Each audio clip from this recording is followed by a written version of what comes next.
individually look.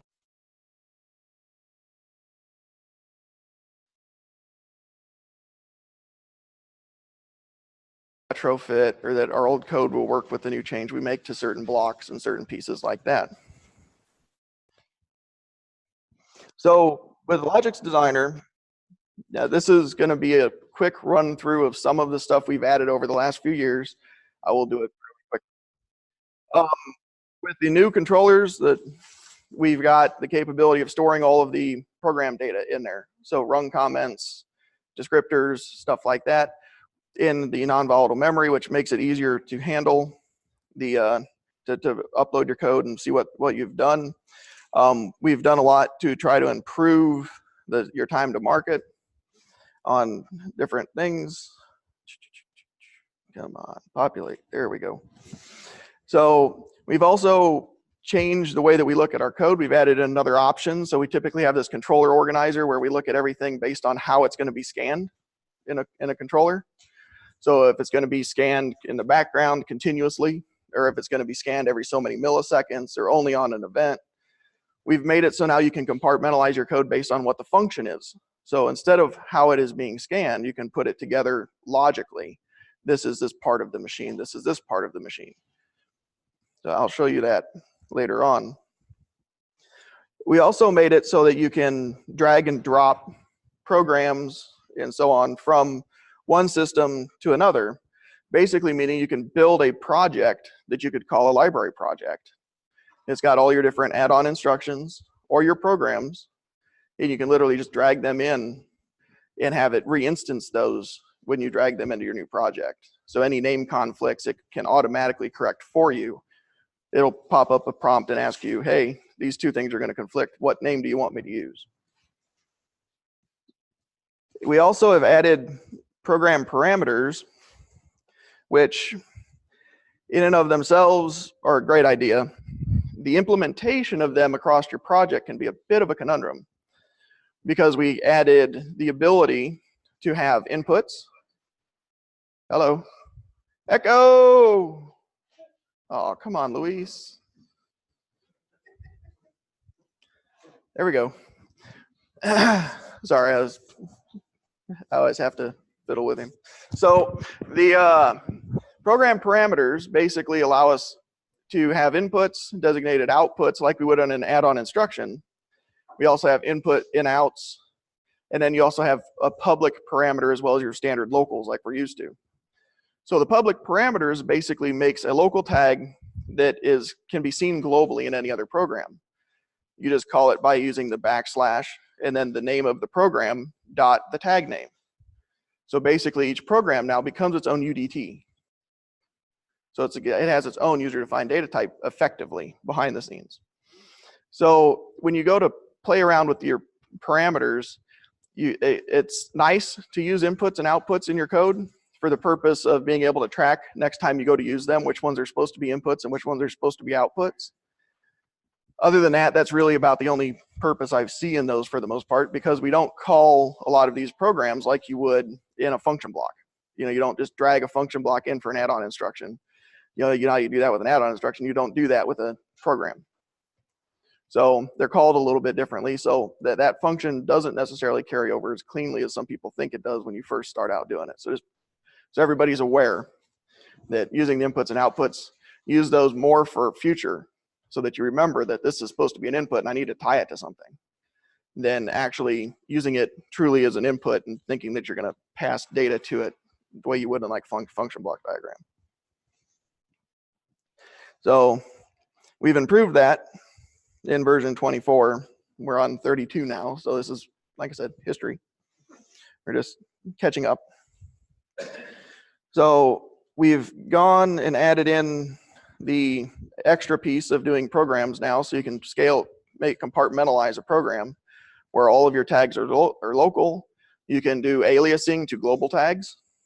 You can do aliasing on your inputs, outputs to global tags.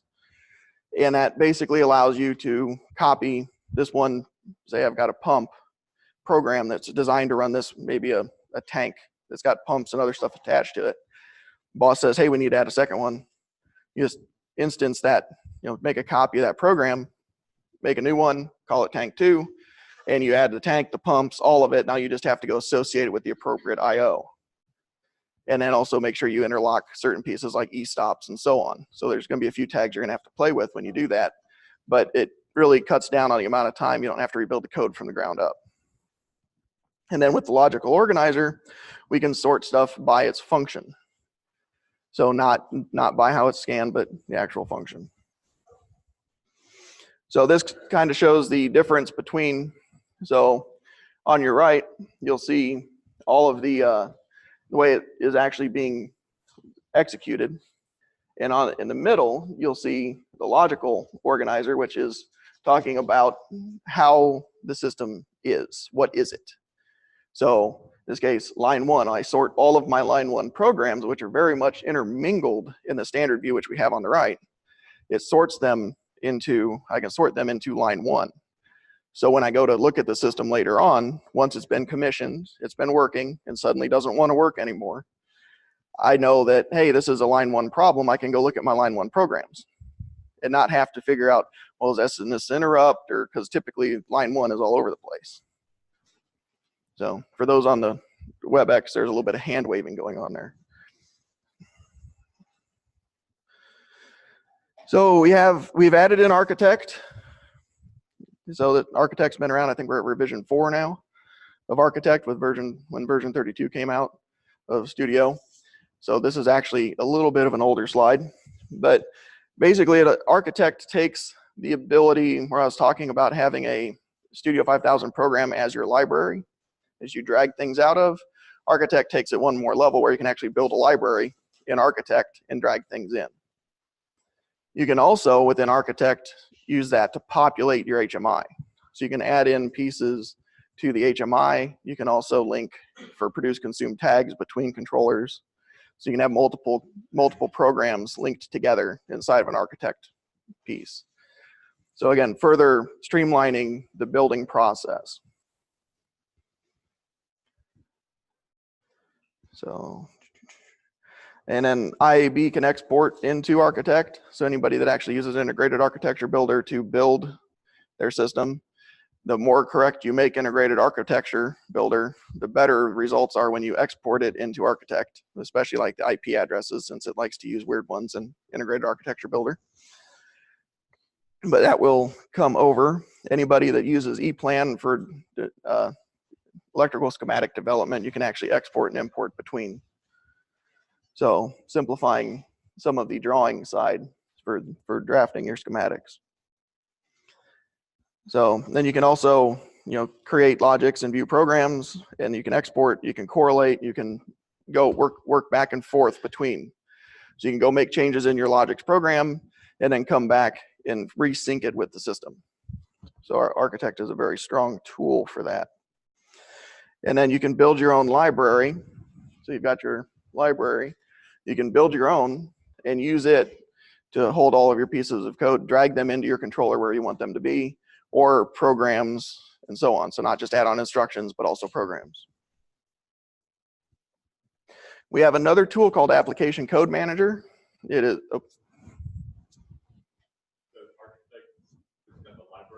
Mm-hmm.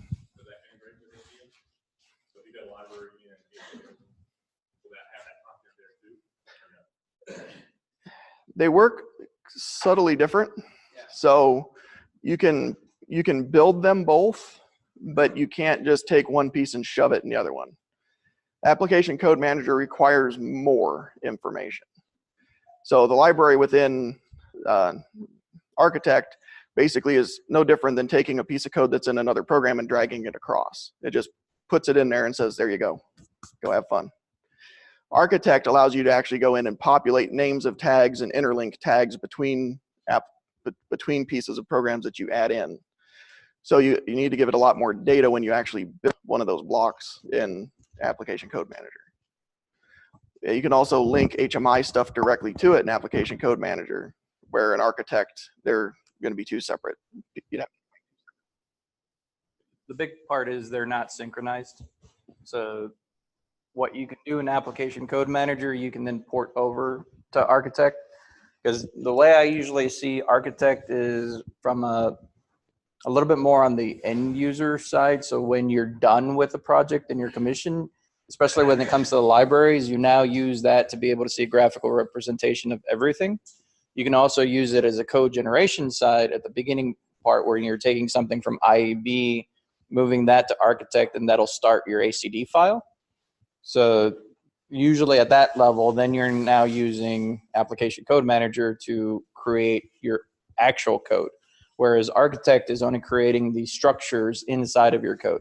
Producer, consumer, library tags, importing your AOIs from your library, those type of things. Any other questions? All right.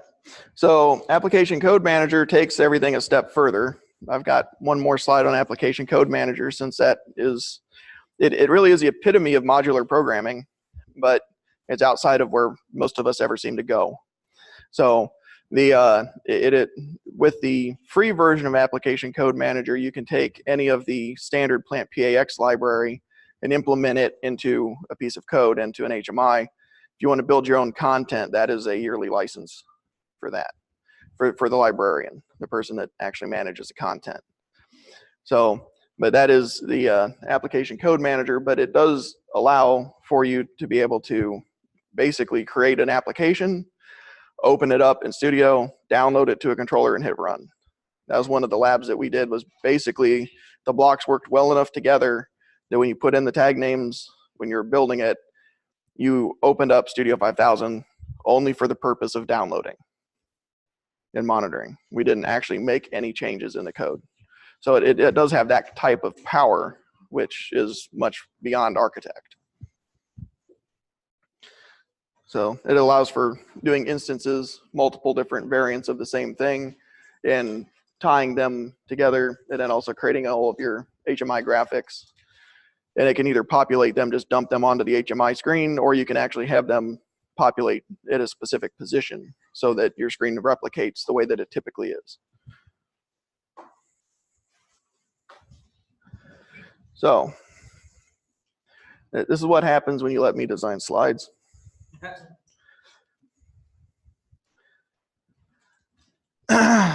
So where do we start? How do we figure out what a function should be? When do we use an add-on instruction versus a program?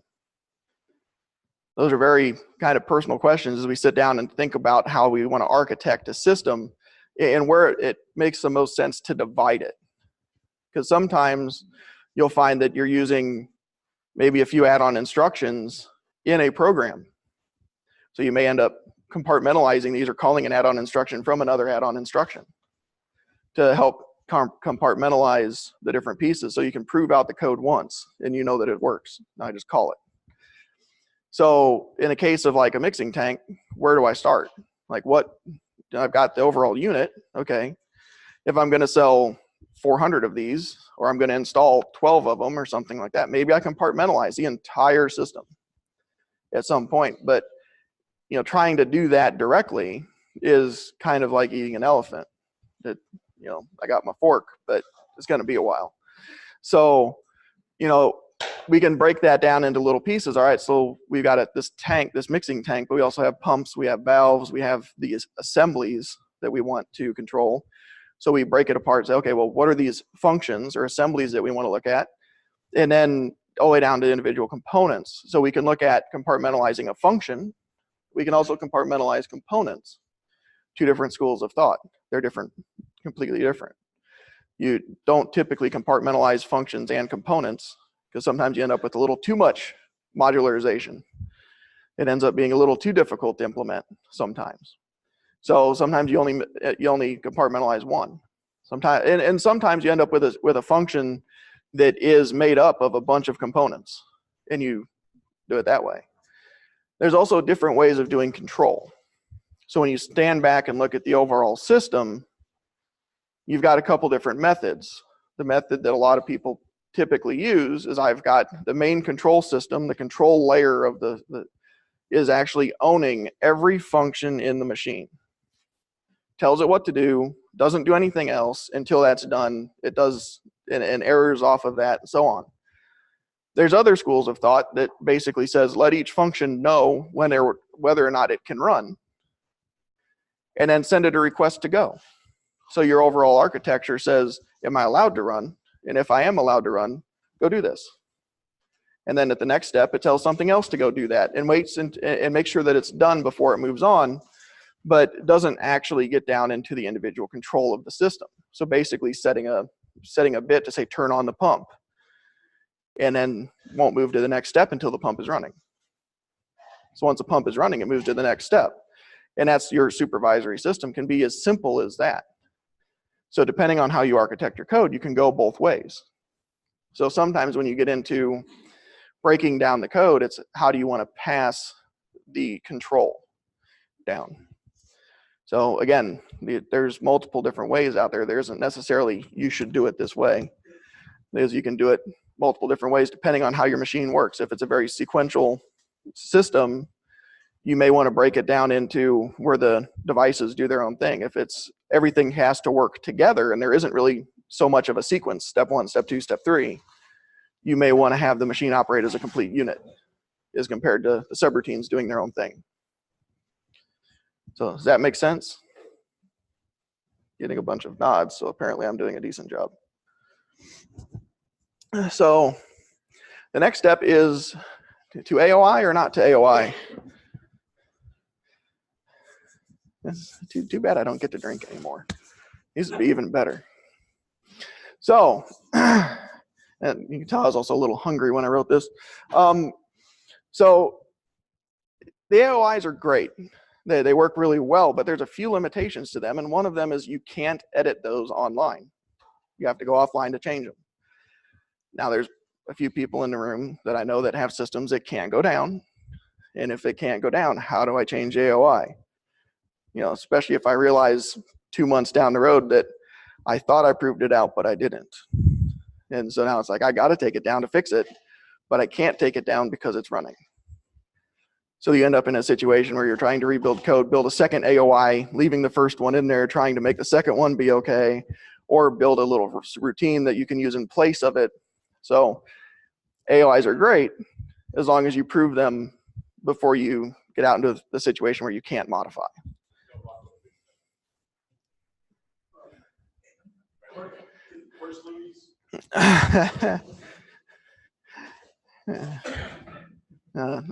Avoiding that one, are you? So that's the general limitations. I mean, one of the benefits of AOIs is like revision control and everything is designed to be a block. It's designed to be used that way. So they're very easy to move around, easy to handle, very specific in how you use them in code because you drag them into like function block or ladder and you know what the inputs and outputs are. So there are benefits and downsides. The downsides are actually fairly minimal. There used to be a couple other downsides as far as what you could do inside of an AOI, as far as certain program routines, certain like get system variables or message instructions, certain things like that you couldn't redefine. Some of those have been removed, some of those hurdles. So looking at the different tag types, we have inputs, which when you use them in a piece of code are read-only. You cannot write to those other than externally. So you use those only as inputs. Outputs basically don't know what their value is until you write to them. And inputs in out basically is a value that's coming in, then you can modify it or not modify it, and then it will leave. So in systems where you're passing a single parameter through multiple different blocks, sometimes in-outs actually simplify your code. So it may simplify, but sometimes makes it a little more complicated as to what modified the value. You're trying to figure out what was causing your problems. And then there's public parameter, which is going to be basically a global tag. And I've found those to be very, very useful, because then you can still compartmentalize your tags into a program, but you can reference them globally. So at a little bit more than a local. 24, 26, 24. I saw 6 fingers. That's why I was wondering. Well, from here it just added up. It looked like you just forgot to extend your thumb. So version 24 for. So again, we're talking about the interconnection options. You got linking with tags directly, using the public parameters. If you try to use the inputs and tags as input-output tags, and you want to use, a supervisory program or something, you're going to have to use those if you use input-output tags, because you have to have a way of mapping an output of one program to an input of another program. So you end up typically with a mapping program set up. So that's why I've seen a lot of people use input tags and then public parameters for outputs sometimes, or a note that's on all of their output tags that they're an output, so that you can keep track of what is what and not have to have that supervisory mapping program that handles all the handshaking.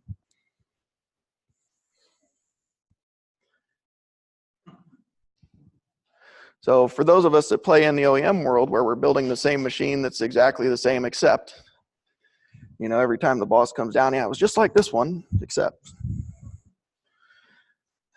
So we have capabilities and ways of interrogating cards, interrogating modules. So not necessarily just cards, but drives and you name it, using get system variables, using message instructions. The new one that's come out is the ability to actually pull the path for a module using a get system variable. And that one allows you to take it to the next level, where you can actually pass the path into an add-on instruction, now allowing you to use a message inside of an add-on instruction. So that was always one of the limitations. If I did a message instruction inside of my add-on, I was pretty well stuck with only ever writing to this one piece of equipment. So now I can make that a variable and pass it. So, and more dynamically. You could always hard code that as a variable and pass it in before, but now it's even better with this capability.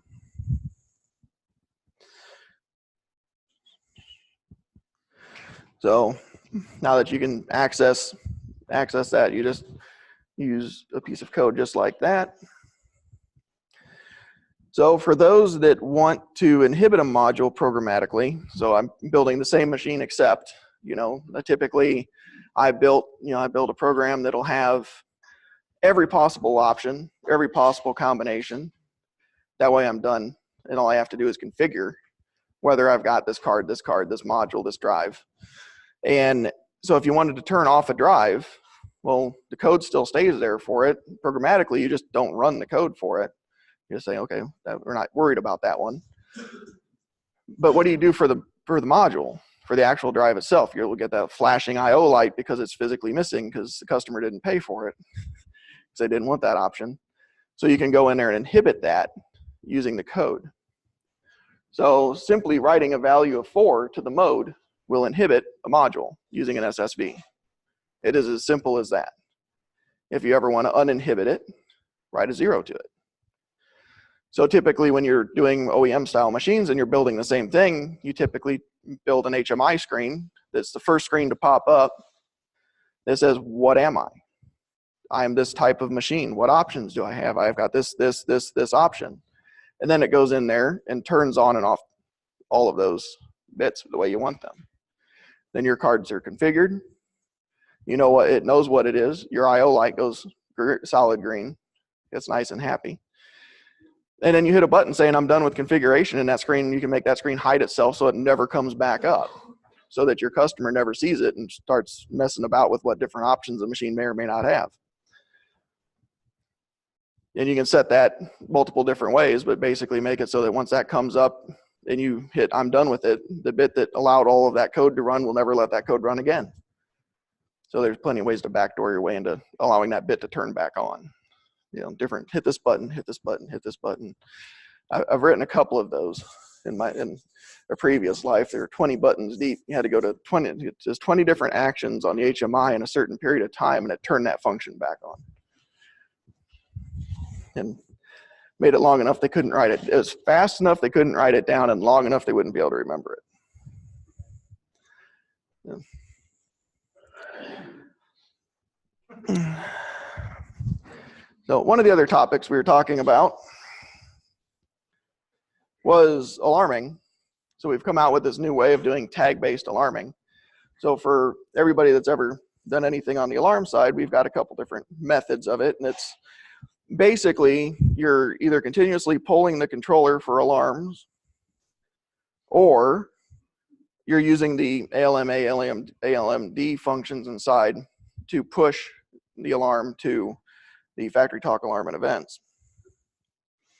So the data just keeps going back and forth, and there's limitations to both methods. And so with the alarm and events method, we basically own that configuration inside of the controller. We are passing that data up to the HMI saying, hey, this is what happened, this is when it happened. There's additional code that goes with it, so you can silence alarms and so on. I believe the term is shelf, but you can hide the alarms, basically acknowledge them and so on. And the HMI does what it needs to do, and it's all controlled inside of the controller. The reason for doing it inside of the controller is I get the best scan time, timestamp accuracy. I was right there when it happened. I know what the order was I know when that fault happened. So if I have cascaded faults, which is very typical, you hit an E-stop and everything goes into fault, you know that the E-stop was hit because you were there when that happened, and you saw that all of the everything else cascaded from it. So you can say, hey, this one was first. If you use the old-fashioned tag-based alarms, where you just set a tag, a bit inside of the controller that the HMI is looking at, every second it looks at that bit. Well, 1 second after you hit the E-stop, it looks at the bit and says, oh yeah, the E-stop's been on. Oh, by the way, these other 100 faults happened. And so they all come in with exactly the same timestamp, and you have no idea which one was first. So then we write other pieces of code to complicate things, figure out which one was first, or we use the ALMA, ALMD functions. So on the server side, we've got a lot of configuration of how we want all of these alarms to work. So within Logix, we were basically looking at, this is the alarm, this is what I want it to do, and it takes up a decent amount of space for all those that have actually ever used the ALMA and ALMD functions. So, we've already talked about why. So there's a couple different variants of when I'm trying to use different types of alarms and when would I use them, server side versus Logix side. I've actually almost always been a strong proponent that they should go in Logix as long as they fit, because that gives you your best accuracy. The other piece of that is if for whatever reason you lose communications to the HMI, the controller still knows there's an alarm. So once you get back into it, it's like, hey, we're still an alarm, so it knows what happened and when it happened. So, but it also eats up a lot of data and execution time. So with the new controllers in version 31, we've added in tag-based alarms.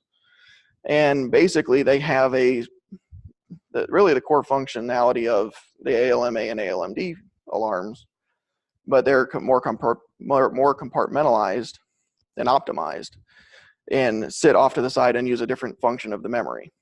So they are a lot faster and take less scan time and take less coding and memory.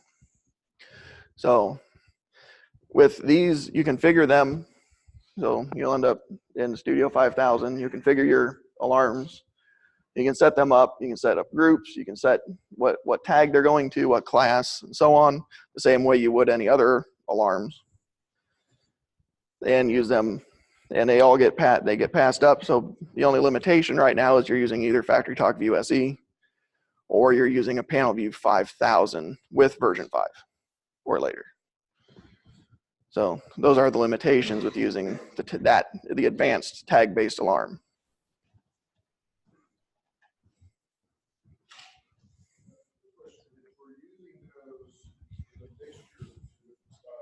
Mm-hmm. Yes. Yes, they look identical. So within View SE, you can set up multiple different types of alarms. You can set up tag-based alarms talking to older equipment, PLC5s or non-Rockwell equipment that don't have the alarm and events functionality. And it'll look identical to a tag coming out of ControlLogix from ALMA and look identical to a tag coming out of the next gen control logics, an L8, running the tag-based alarms. So from an operator's perspective, they all look the same. You've just added that extra granularity of time in there.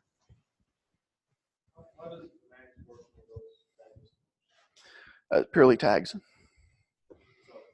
So you set limits. Yeah. That's a Louis question. If you're using the Logix tag ones, you can still have it.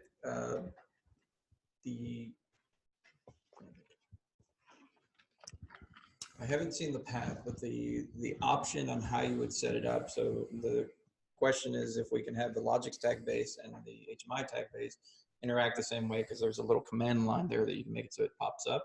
The answer is yes. The only thing that I haven't looked into is if the path changes, because when you're doing the subscription from an HMI standpoint, you know where the clients are sitting. From a controller standpoint, there's no interaction of what the screens look like. So the command may be different, but the idea is that it should be able to give you the same functionality of being able to do pop-ups. All right. So next gen controllers minimize the impact on the scan time. So, and this is what the memory sizes look like. So using an ALMA or an ALMD would take up a decent amount of memory inside of our controllers, and the tag-based alarm still takes up memory, but a lot less. So giving you additional capability. Now, it also reduces the scan time, but when you're dealing with the L8, you've already reduced your scan time by a factor of 7. Yeah, like literally it's 1/7 of what it used to be. So it is a little less noticeable that you've had that giant improvement because you've already got a 7x improvement anyways.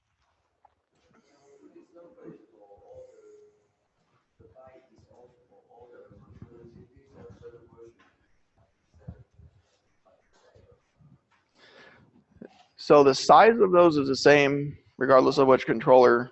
Controller-wise, to use the Logix-based, you have to use the L8 series controllers and version 31 or later.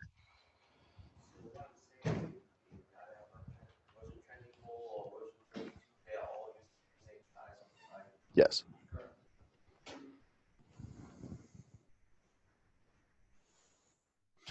Now, one of the other benefits of using some of the tag-based alarms is it allows you to do a little bit of UDT magic, where you can dynamically define what the alarm is supposed to say, or what it's going to do, or how it's going to act. Meaning you can put tag-based alarms inside of like add-on instructions and so on, and we'll give the appropriate enunciation to the HMI. So there is a benefit when using those when doing modular programming, because now you can very easily manage all of your alarms. And again, Rockwell trying to make it easy, you can import export from XML. So I know everybody's a little scared. These two words seem to terrify an awful lot of people. So before I even dig into structured text, I want to talk about why most people are scared of structured text. And basically what it boils down to is almost anybody that works on any of our controllers or anybody else's controllers, reading ladder is pretty much the standard. Structured text takes a little bit more knowledge on how it executes, as it's not as visual. So you have to spend a little bit more time thinking, and the more complicated you make your code, the more information you need to remember. Because as you look at different conditions in ladder, you've got a couple of contacts on a rung, it's very easy to see that these three are on and I'm good to go. Where in structured text, you need to evaluate each individual bit and where and how they're grouped together to determine whether they're actually, as a unit, good or not for getting into an if statement or something like that. So as a result, I'd say that maybe 10% of the people that do programming are very, very confident in structured text. And I may be actually giving a little bit extra to that. It may be less than that. But structured text has its uses. And so when we rebuilt the compiler and everything with the new L8s, and we've done all of our improvements with those with the quad core technology, and having one core for code execution, one core for comms, one core for motion, and now finally a core for safety. When we did that, we made a bunch of improvements to the code execution, and basically now you should use whatever code language makes sense for your application. There isn't, for the most part, a real advantage execution-wise of using one versus another. So I've actually got something running inside of this controller I'll show you later that actually proves that the code execution is almost identical. So with that, use structured text when it makes sense. So ladder is very good for turning on outputs, inputs, so on. Structured text is very good for doing things like if statements, case statements, loops, while, both types, for and while. It's very good for doing those type of applications. So if you're looking at doing data analysis in a large array, for loops and while loops make a lot of sense. If you're trying to move a big hunk of data from one place to the other, you can do that in one line, very similar to a copy function in ladder. So certain pieces make handling data very easy. It's also a lot easier to be able to see math functions because you can just type them out. This times that plus that, square root of this, divide by 2, so on. So it makes all of that stuff very easy. Now, as far as how it looks, it reads like a book. Not sure what kind of books that I'm used to reading, but it reads kind of like a book.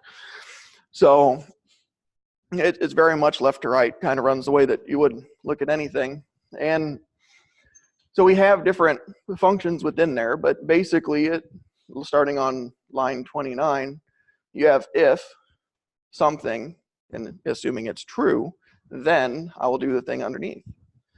If it's not true, I'm going to go to below that. I'm going to skip line 30, go straight to 32 and say, well, else if, so rung 29 was false, so I'm going to go evaluate rung 32. And it completely skips the code in the middle. So basically, within structured text, you do a lot of jumps. You can build a lot of jumps into your code and make certain pieces of code where you don't reset your bits because you can actually jump over them many, many, many times. And it does it very, very easily and cleanly, where you don't, in ladder, doing jumps and stuff, trying to skip writing to outputs and so on is very difficult. So it's an easy way of getting rid of a lot of latches and unlatches and weird case statement where you've got multiple cases of how you want stuff to run. And then in the case that rung 32 is false as well, so not the first thing and the second thing and the third thing, if all of those are false, if that result is false, then I will jump to line 35 and be done. So it allows you to do that kind of weird check. Now it's written down, so as the part that most people find difficult is that you don't necessarily always see the values underneath. That's a new thing. That's one of the enhancements for version 31 and 32, is that you now have values underneath telling you what the values of those tags are. Before you kind of had to go look at them someplace else and figure out what is the value of this, and then go back and be like, okay, well, what would it have been had it still been that value? And structured text is a little bit of a bear sometimes. So I've always kind of pushed structured text as use it in function blocks. So use it in add-on instructions. Use it in something where you need to do a function and you can prove it completely and then walk away from it forever. Where you don't have a guy out in the field that feels he's going to need to get in there and figure out what's going on. Because sometimes the code can get very complicated. So we have added a couple of pieces in version 31 and 32 that make structured text a more usable, more user-friendly language. Kind of keeping up with everybody else, I guess, in that case. The guy got a standing ovation when he released it, and I was kind of telling everybody to sit down because he's 10 years late. But the hopefully he's not on the call.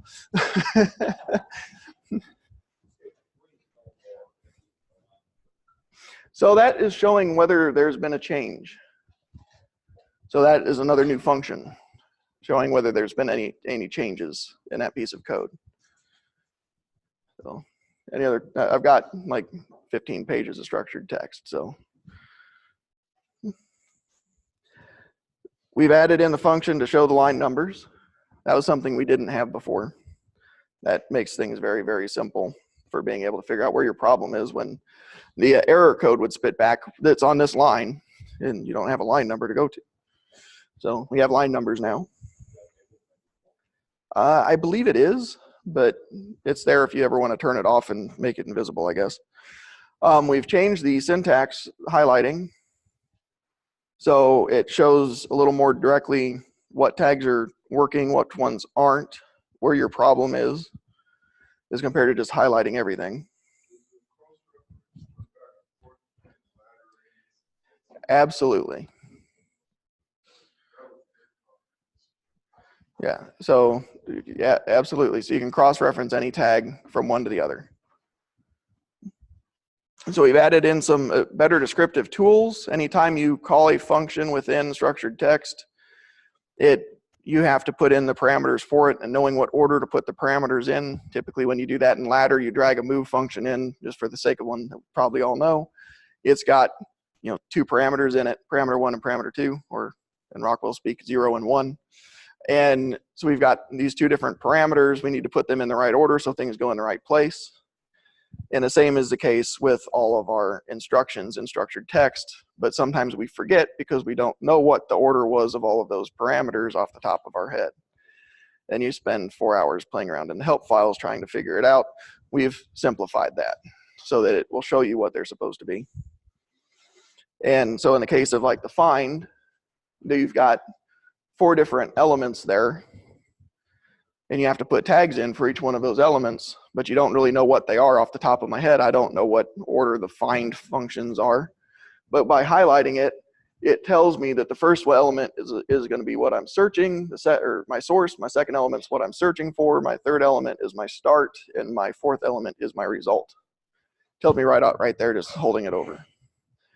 So that was not there before, so that is a giant improvement. So we also have the completion prompt, where basically it knows what you're trying to do and it will tell you that like you've completed the end if function.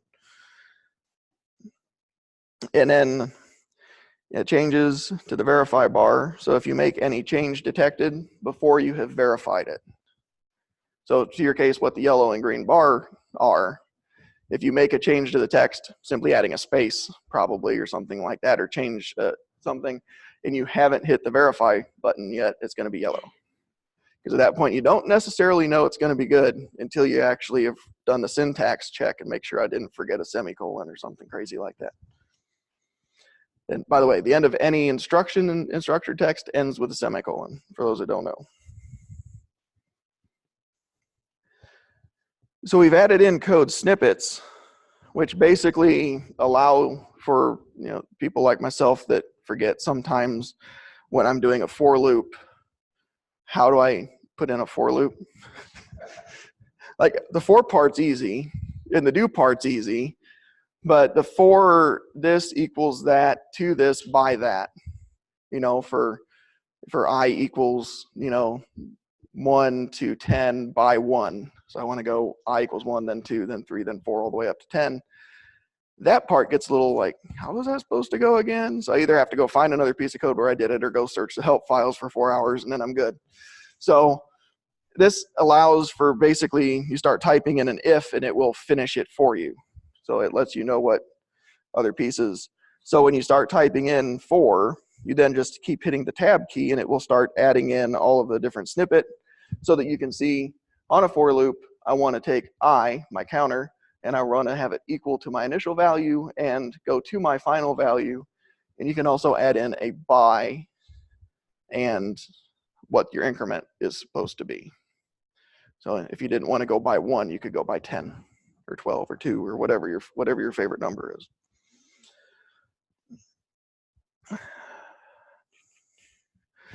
We also added in the capability of collapsing. So another thing that is pretty common in structured text is the ability to collapse a loop. I know my for loop is good, so I'm going to collapse it. So now it just takes up 2 lines, and now I can look at everything else around it. And then we can look at collapsing different pieces. They added in another function where we can collapse an entire group. But here you can collapse any of those, any of the minus signs. You can collapse those, and when you hold over it, it will highlight what's going to be collapsed. And then region is where you can say, I want this whole thing to collapse. So you can put in your own region and say, I don't just want to collapse this for loop or while loop or whatever. I want to collapse this whole program or subsection of my program down initially. So I'm not getting too many deer in the headlights looks. So I must have a lot of people here that understand structured text, or everybody's asleep from food.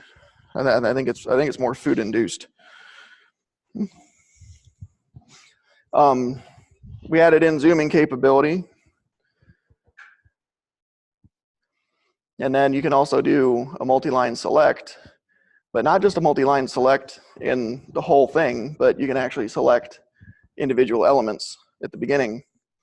And by doing that, you can change them from YY test speed to be some other variable. So you can copy and paste in from like Excel. So that makes it very easy to do a lot of mass editing inside of structured text. I've always, like I said, I've always used structured text for data manipulation, those type of things. We also added in the online value monitor, which is a huge bonus. And that's the part where it gets real difficult to understand what your code is supposed to be doing if you don't know what the data is. All right. So then, like I said, the structured text editor, it's all nice and easy with all the constructs and everything. It's very easy to play with. So I put this one back in here so we could kind of talk about the different loops. So the reason that I love structured text, I just like it, I love it. So is it simplifies a lot of things. Now your if-then statements are very typical. You can do that in ladder very, very easily. If-then statements are, you know, just a rung of ladder. The benefit of structured text is doing things like case statements, where you've got the ability to have 10 different modes that this piece of equipment is supposed to run in. I've got a maintenance mode, a setup mode, a running mode, a cleaning mode, you know, a couple different modes if I wanted to go beyond that. And I can make them mutually exclusive using a case statement where the other code is literally not executed. It is just skipped. So if whatever it was going to do in auto mode, if I'm not in auto mode, it doesn't even look at that code. It completely skips it. Typically to do that in ladder, I'd have to do like a weird comparison at the beginning of every single rung, or build a couple of jump statements to skip sections of code, or put them in individual subroutines and call subroutines based off of what mode I'm in. So it simplifies a lot of those pieces. The other one is the ability to do like for loops and while loops. I love both. Both are fun. Each one has their own purpose. For loops are great for doing mass data stuff where you need to get it done in one rung. You need to get it done before anything else continues. So for loops are great for like indexing a shift register. Not in the standard shift register that it's a bit. You know, do I have something present? But like a shift register that has multiple different things about whatever's being shifted. You know, the point, like in some automotive plants, you have shift registers that have like 1,000 pieces to them that are moving down the line. So you're not just shifting one element, you're shifting an entire Excel spreadsheet, basically. So they're very good for doing that, where you can start at the back and work your way to the front and shift them all down by one, and it's nice and clean because you can do it as move element number 90 to element number 100, or 90 to 91, and then move 89 to 90. so you don't lose any data. Just work your way from the bottom to the top, just shifting everything down one. But by the time you come out of this, it's done. The downside of it is you just did a whole bunch of stuff in one scan of the code, and hopefully it wasn't so much stuff that you hit the watchdog or affected your scan time in a way that is detrimental to the running of the machine. So keeping both of those, you know, like only do that when the machine's not running or doing something important. That's why I like the while loop as well. I can do the exact same thing in a while loop, but now at the end of it, it is doing, I can do basically the same thing in a while loop, but the for loop goes to a special end. A while loop basically can stop in the middle. So I can make it stop whenever. And then the last way of doing it is in an if statement, which, like I said, isn't much different than ladder, but you can increment a counter every scan. And then each time you come by, you do the next one. Then you do the next one. So if we're doing like things like searching inside of a recipe for a name or something like that, where I don't need it right now. I'm dealing with 1 second scan from an HMI. I don't need it immediately. I want my machine to still run fine. So I'm just going to do 1 instance per scan.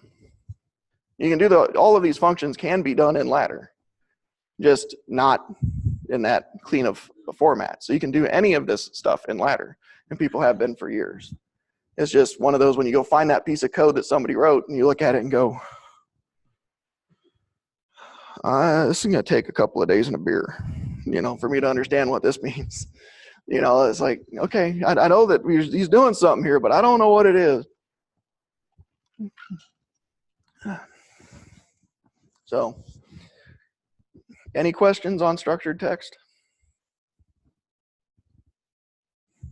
How am I doing on time? Oh, plenty of time.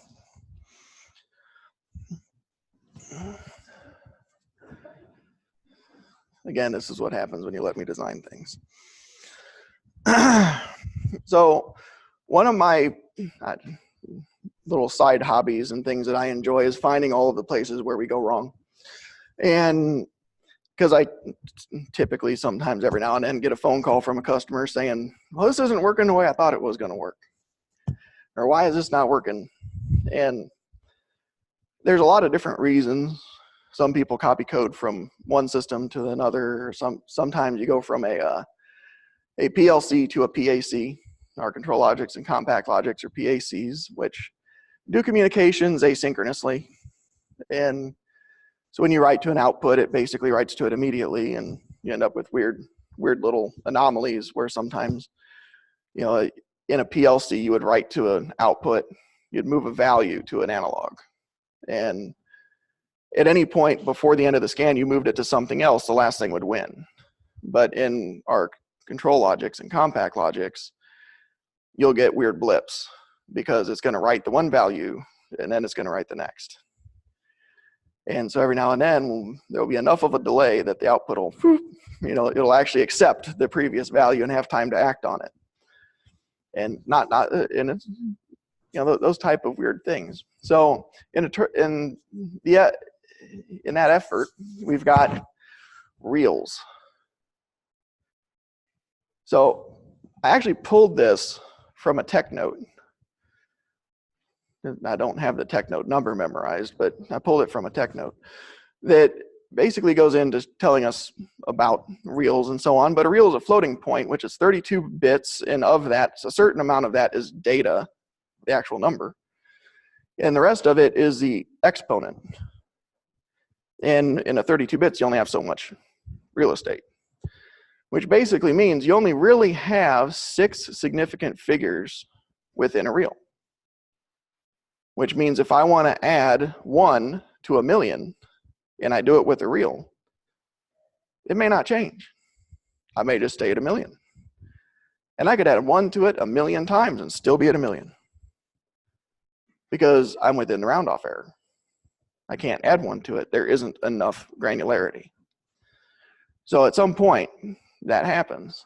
So typically what ends up happening is we have some people that will add and do an accumulation or something like that, or accumulator, and we'll add to this reel and keep adding to it and add to it and add to it, and eventually it gets so big that it no longer cares what you're adding to it because you're now in the noise. And that's pretty common across multiple platforms. So this talks about a couple different instances about multiplication and so on. You know, specifically, if you multiplied those two numbers together, your 10-digit calculator would give you one answer, but our controller would give you something different. The first 6 digits would match, but after that, it's noise. They're insignificant at that point. So what does this mean? Before that, I got my slides out of order. So actually, I think I'm just going to skip this and come back. So what does this mean for minimizing error? Now, I did this in my VM and it kind of scaled weird, so it's a little small. But if I was going to build a totalizer, how would I build it if I don't want to just add to a real and end up with round-off error? Well, you can do something as simple as this. Now, there's a few assumptions behind this, and I'll explain them in a moment. But basically, you take the real value, add whatever it is that you're trying to totalize to it, into itself, and then say if that value is ever greater than 100 or something like that, pick a number, I'm going to add that number to my totalizer and subtract it from my real. So at this point, by using 100, I still have 4 decimal places of accuracy. So I'm minimizing my round-off error. I consistently keep 4 decimal places of accuracy at least, sometimes more. And when I hit 100, I drop it back down, but I didn't set it to 0. I kept whatever the remainder was. It may have been 100.54. And now I still have 0.54 to start with. So a lot of times we make our own error because we would reset it to 0 and be like, okay, it's 100, let's start over. And well, we lost a little bit. Well, a little bit doesn't always matter, but at the end of the week it might, or at the end of the day, depending on how fast you're scanning this. So the assumption, basically what this is a integration, and a couple of assumptions is that the value that I'm looking at is in the correct units. My input is in the appropriate units for me to be able to add it together. 9 times out of 10, it's not. Typically, it's not. Typically, you're looking at gallons per minute or something like that. Well, okay. And then this code is running in some sort of a routine. So I put it in a 1-second interrupt routine. So if I'm running gallons per minute and it's been a second from the last time this is scanned, how much do I add to the totalizer? Well, whatever my input is in gallons per minute divided by 60 is what I really need to put in there, is my add. Because I only looked at it for the last second. So it depends on how you look at the code and how you modify it. So sometimes you have to every now and then dust out the math book, you know, you're like, oh, okay, how do I do this? And figure out which way you want to make this work. So you can run these types of code in the background, but one of the assumptions I made when I wrote this is that I know what the time base is, because there's no timers in front of it. There's nothing there. It just runs, just adds. If I was doing that in the background, I could add data very, very quickly, and then every now and then my for loop runs and I didn't add data for a while, and so on. So basically what we're doing is looking at a signal integration where I'm taking each point in time in a way that I wrote that code. It would take the line to the right up top and build that over. So I don't take, I'm basically taking the new data point and running it for the last amount of time. And there's a bunch of different ways to do this type of approximation, but basically that's the way I wrote the code, is so whatever the data point is now, that's what I'm assuming it was for the last 100 milliseconds. And I'm going to add that to my total, and then 100 milliseconds from now, I'm going to assume that the data point is what it is then, but it all the way back to when I know it was something different. Now, if you want to really be cool about it, you can start averaging and doing things like that, where you average the beginning number and the last number together and give you a more accurate square wave. But basically, you're trying to approximate this signal. And one of the things that's the easiest thing to manage is the time. Now, if you put something in a 10 millisecond task, 10 millisecond time interrupt, how often does it scan? Wrong. Close to 10 milliseconds. Almost 10 milliseconds.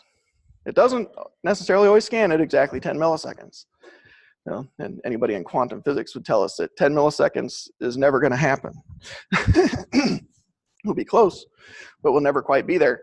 So there's always variation in that. And that's what I was saying about, like, you do it in a background scan, there's variation in my scan time. You can limit that by putting it into an interrupt task.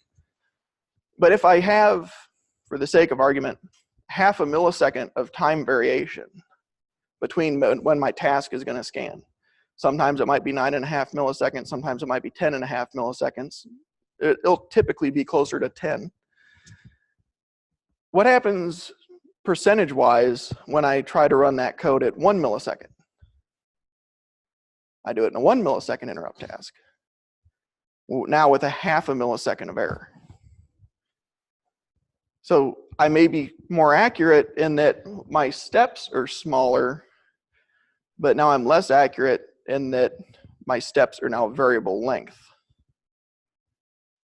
because my steps are anywhere from 0.5 seconds to 1.5 seconds, or 1.5 milliseconds to 1.5 milliseconds, which would be a huge variation percentage-wise of my 1 millisecond. And so that's how one way to limit error is to use a larger time span where your error is a smaller proportion of the overall value. Does that make sense? So when you're doing totalizers and stuff like that, that's time matters. And if you do something in an interrupt task, a time interrupt task, you really don't need a timer in front of it because you know what the time is effectively. Now, not like I said, it's not going to be perfectly 10, but it's going to be hopefully near as makes no difference 10. And if it needs to be exactly 10, you set it at a higher priority because it'll be closer to 10 because less stuff will be interfering with it. So looking at the time bias there is kind of like what I was talking about a little bit ago.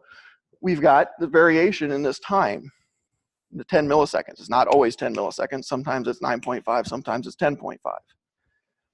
This happens in other things as well. So this is not necessarily, I'm going to step back from what we were just talking about and talk about a slightly different problem.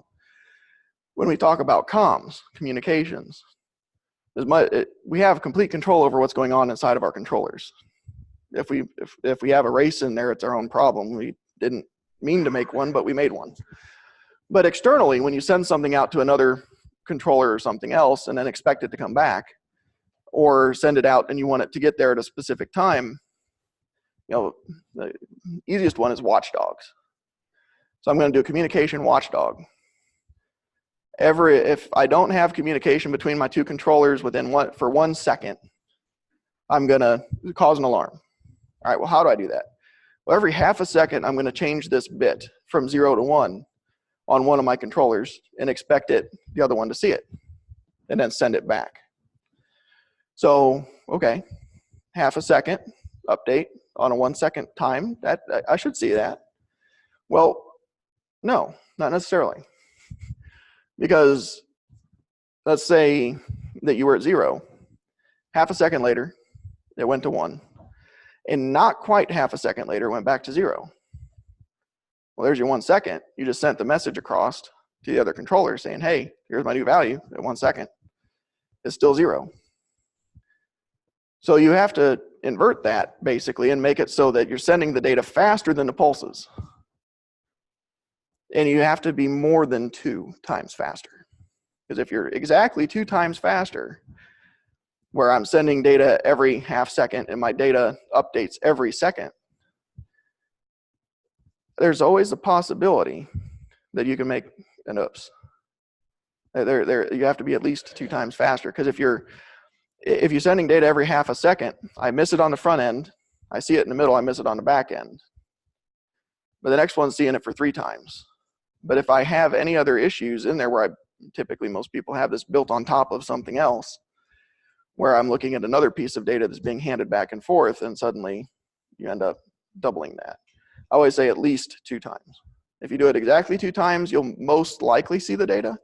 If you do it more than 2 times, you'll see it. So if you communicate 3 times in the time that the signal is updated, you'll see it. The only reason I bring it up is because I've probably had about a dozen phone calls about that in the last 6 years. So it happens more often than you'd think. This isn't one phone call that's prompting me to talk about this. So it does happen. So we assume on our control side that we know our time. We know how fast everything's running. Our math is going to be perfect. Our reals are infinite accuracy. We make these assumptions, but at some point that we have to kind of be like, all right, maybe there is a variation. If I can't control it, can I mitigate it? And if I can't mitigate it, at what level does it become acceptable? Because I know I've worked on a couple of totalizers in the past that we were able to get at the end of an 8-hour run 1% accuracy out of a controller, off a flow meter.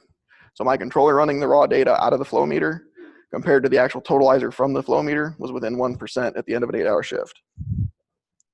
We were able to improve it beyond that actually, but 1% was the first shot.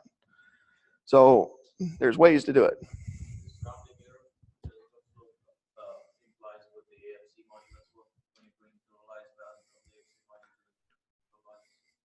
Depends on what the value is coming across. If you're bringing in raw values, there is always error. Right. So when you're bringing in the value for let's say an analog signal, there's the accuracy of the card that always adds a little bit of error. There's the communication time. There is how fast are you updating it, across the backplane. How fast is the AFC module looking at that data? And then what type of approximation are they using for capturing a square wave based off of that? Because everything we do in programming is digital, is not analog. We're looking at add something at a certain time. So there is error, but the error is small enough that it meets all of the standards. It's not worse than anybody else's, basically, is what it boils down to. That's how it's anything that's certified, anybody that does any of the measurements and tests on those type of things, there's an acceptable amount of error always. It's just, is it 1%, 0.1%, 0.01% is allowable? And how many of those can I add together before I'm not allowable? Because you have to look at the total system. So I get 0.5% error here, 0.5% error here, 0.5% error there. It's more than 1.5. It's 0.5 percent error. So you got a little bit of a problem, possibly, depending. So yes, it is very accurate. They're doing it in the way that it's supposed to be done, but it's not perfect. There isn't such a thing as a perfect signal.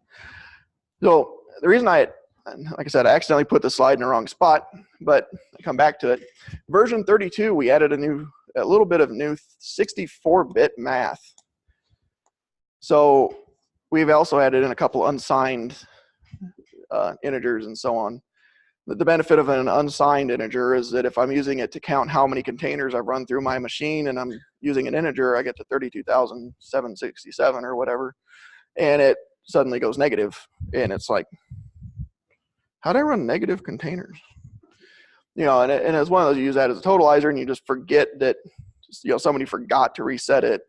And older PLCs, that possibly cause it to turn a nice red light on, but and ours, it'll continue running. You just have a negative number. The unsigned basically doubles that number and then it just resets to 0. So in case the operator never reset their container count. That's another reason why sometimes you use double integers in those type of applications. The one piece that I had made a mental note of on my way in today to talk about was just that exact point. Do a gut check on any of your math. So if I run this machine at this rate for the next 20 years, what is my number going to look like? How many containers am I going to make? Am I going to make enough to overflow my double integer? do I need to take that into consideration if I'm doing a lifetime whatever count? Or am I fine with just a regular integer? Yeah, you know, looking at those type of things, when you come up with this data type, just kind of do that quick gut check on the backside, going, okay, I know the machine's going to run this fast. This is a value I've got. How many hours can I run the machine before I end up with an issue? And sometimes you'd be surprised how short it is. So that would be a little gut check. Now, one of the best ones I came out with is the long reel. So the L reel. L reel is a 64-bit reel, and it gives us that. So what does that mean? It doesn't mean that I can go back to using a reel and adding an integer to it and just keep adding to it. That doesn't mean that I have to go back to the old way and don't still do it the good way. What it does mean, though, is that I can go further down the bad way before I have a problem. So anybody that ever plays with motion on stuff that runs continuously, encoder counts and so on, say I've got something that moves a foot and it's off by 1/1000th of an inch. I run 1,000 whatevers cycles and I'm off by an inch. Well, that 1,000 cycles may take a week. That 1,000 cycles may take 10 minutes. But in the case of servo motors and encoders, that's not necessarily always 1,000. Sometimes it's a 1/1,000,000th of an inch. But a million containers later, I need to rehome my machine. My machine is now out of time.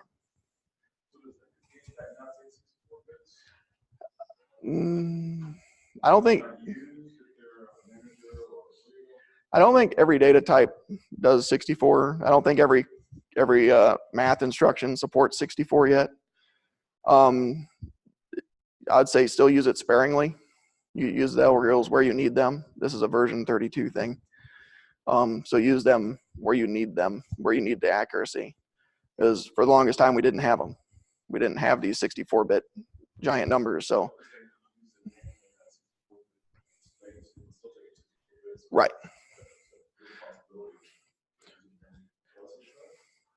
I don't think so. I think the way that they programmed it, and I may be wrong, but I'd have to verify, maybe call Chris and see what he says about how they programmed it, for whether the data structure is still 32-bit data structure that we're shoehorning a 64-bit into, or whether we change the fundamental format to 64-bit. I'm guessing it's actually the first one, where it's still 32-bit and we're shoehorning a 64 into it. Just based on my knowledge of the people that would be programming it in a way that, because we would have, otherwise we'd have come out with that with Studio a long time when the L8s came out originally.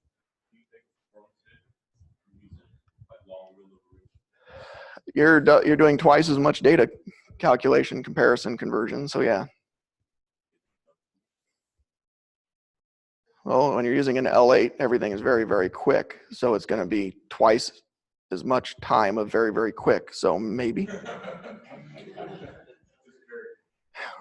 Right. I mean, if let's say it takes a nanosecond to do this comparison, now it takes 2. Okay. So as long as I only do that in a few places in my code, probably not. If I converted all my code to L reels and it took 2 milliseconds before, I might be at 3 or 4 now, because you're doubling the amount of data the processor has to chew. Is this going to be on the test? Yes. So I think that is, yes. So I don't know how much time I have left. I always try to leave a little time for a demo. I got 7 minutes. Anybody want to see something cool for about the next 7 minutes?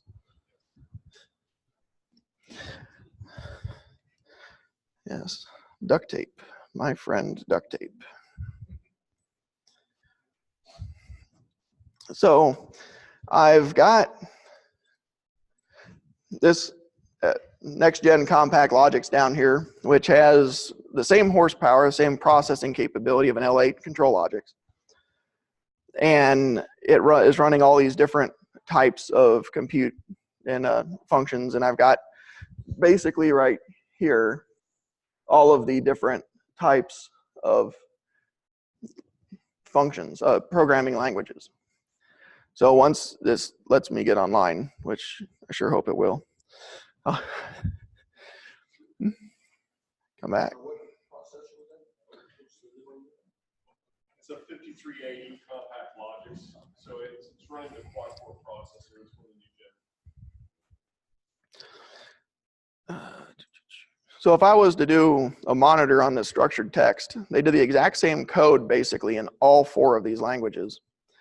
So looking at the min and max, you know, I'm running right around 172 microseconds, 190 microseconds to execute that code. I come up and look at the exact same code, but now in ladder, and it's effectively the same. 181, 178, it'll eventually probably pop up to 190. And if I go look at it in sequential function chart, obviously that one isn't necessarily good for doing a lot of math. And then that was function block. This one's sequential function chart. And so again, you can see that there's a difference in scan time there, but when you look at what's going on in each of these, we're doing basically the same exact thing. So we're doing the same exact math is happening in all of them. And so when you look at what the addition is doing inside of structured text, it's just literally adding this number to that number and putting it in here. And just for the purpose of creating scan time is really all it's doing, but to show you that there is a difference. Now, if I was doing this and programming it, I would have done a for loop where I would have made these part of an array where I could index through them, as compared to writing and copying and pasting out all 149 lines of this code. I would have done it in 5 because I'm lazy. But it may have made it faster actually. So, and so this is in version 30. And if I come over to version 32, you can see that we've a little different view there. I was going to show you the logical organizer. So in version 30, in the logical organizer, I can orient and adjust where all of my code goes based off of the function. I can come in here and add in a new folder and call it my folder. And my folder includes some demo control. So, you know, that could be line 1, could be line 2, and so on. So you can change these on the fly, and they have no effect on how the actual code is being executed. Because when you look over here, I've got a time interrupt task, a couple of those. I don't have a background task.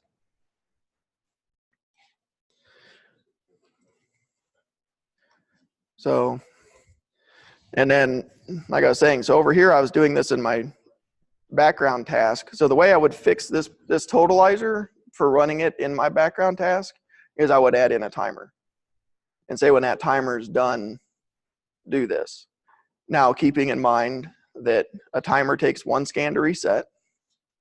So there's error I'm tossing in there because it takes 1 scan to reset. So and I'm not always going to see it exactly when the timer is done. I'm going to see it within a scan of whenever the timer was done. So I'm adding in basically up to 2 scans of error when doing it in the background task. So like they say, when you look at some of the minutia on how not to lose and how to minimize your error, that's one of the key pieces. So I know some people do have every now and then do things that require very, very accurate coding. But this is basically how you can do square wave integration. I can use this function on anything. I can use it off of the RPM of a drive. Take the input return from a VFD, tells me how fast the drive is going, say it's running a conveyor. And I know how fast the conveyor is running when it's running at that speed. I could convert basically those RPM into real speed. And I could integrate that, which means as the drive speeds up and slows down, I could have a pretty accurate, not perfect, idea of where whatever it is on the conveyor. So if I had a sensor that said, hey, there's something going by, I could have a rough idea of where it is on that conveyor as it goes down. So you can do these type of math functions all over the place. The other one is to do a combination of this with a division function where you can look at how much you add in, you say at every so many milliseconds, I'm going to capture the data. Once I've captured that data, I'm now going to average maybe the last 5 pieces of that data. And then I can divide it by how long it took to do that. And it gives me the rate of what the thing was running at. So in a case of, like trying to, understand where I'm going and where I'm going to be, so I can turn off early so I don't overshoot type of thing. So when you're doing, again, with types of VFD control, flow meters, things like that, you could basically say, hey, I know the tank's going to overfill because it's going to take me this amount of time to turn off. So I need to turn off this much early. So there's ways, very easy ways to do approximate differentials and integrals. I know that that's usually the point where I lose half the people in the audience. And but that's how you can approximate the area underneath the curve or the slope. Then run that out. So I am at 1 o'clock, so I've probably been fired. Yeah, I guess I need to be done so I can let you all go back to work. You don't have to go back to work, but I won't tell your boss. So next month we're doing controller safety, process safety, and machine safety. So our users group topic next month is process safety, machine safety. So feel free to join us for that. We're going to be talking about guard logics and different SIL applications. So any questions? All right. Thanks for coming.